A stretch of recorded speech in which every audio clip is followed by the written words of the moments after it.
Sic semper tyrannis, stick it to the man, and kick him from the throne of God and take over the land and liberate the people. Or something like that.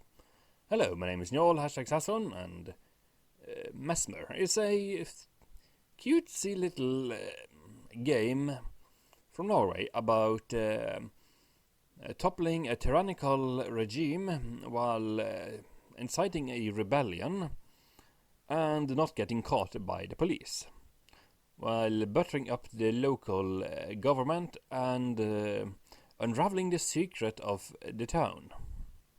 In the background you can see excerpts from my first playthrough I did live on stream after I bought the game when it came out.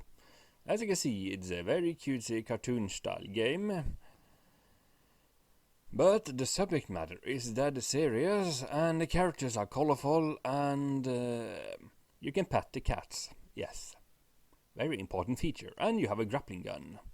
Well, if you buy one, that is, but that requires resources, and resources are hard to come by. Unlike that weirdo that lives in a trash can.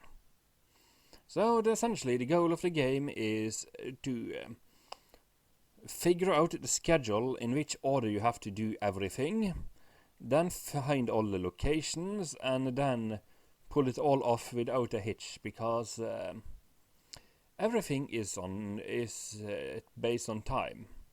You're always on a clock, except when you're talking with someone. Though if you are doing certain action with people while talking, a certain amount of time is taken away. And once you sneak into a building, it turns into a prompt-based game instead that describes what you are going through.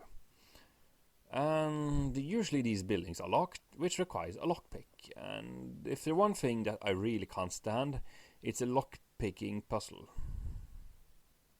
Because I haven't figured out exactly how to do it properly. And when you're avoiding police patrols, it gets even more harrowing. And you also need to buy an actual lockpick in order to get through the door, you know. So there's that. So your run-of-the-mill day includes talking to townspeople, accepting and completing a quest in order to get a better social standing. But before that, you start the day off with shouting from the soapbox and convincing the different factions to care more about your cause, and balancing the different ones, like the artisans, the police, the merchants, and so on.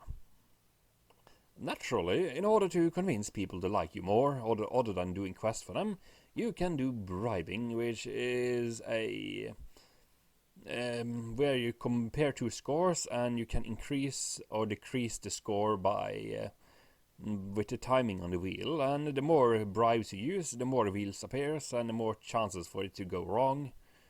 So yeah, you can stack 10 keepers if you want, but eventually you will fail because too many of the wheels misses. Due to the nature of travel in the game, you have to walk on foot. There is a tram in one spot in the city. Other than that, you have to ride on a snorthog, a violent, vicious and fast creature you can only unlock after completing a quest.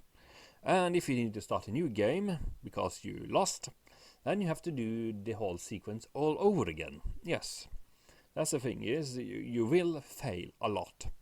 And eventually you will figure out the pattern and the schedule.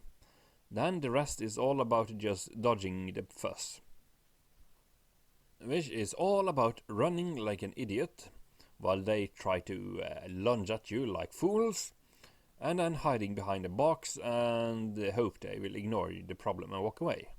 And if you get caught, there is a chance of bribing them. However, depending on the standing in what you have for bribes, you're most likely going to end up horsed, which means you lose and it gets turned into a mindless town-cleaning puppet with a horse for the head. The setting and the style and the gameplay flow is all top-notch.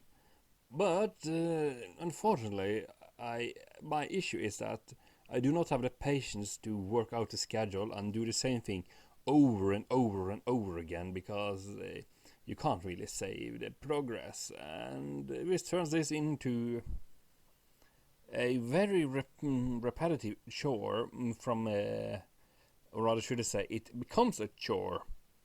But if you like the mystery, if you like the intrigue, and you like the recursive loop, then this is definitely the game for you. Like and follow me on social media. I'm your host Sasran, signing out.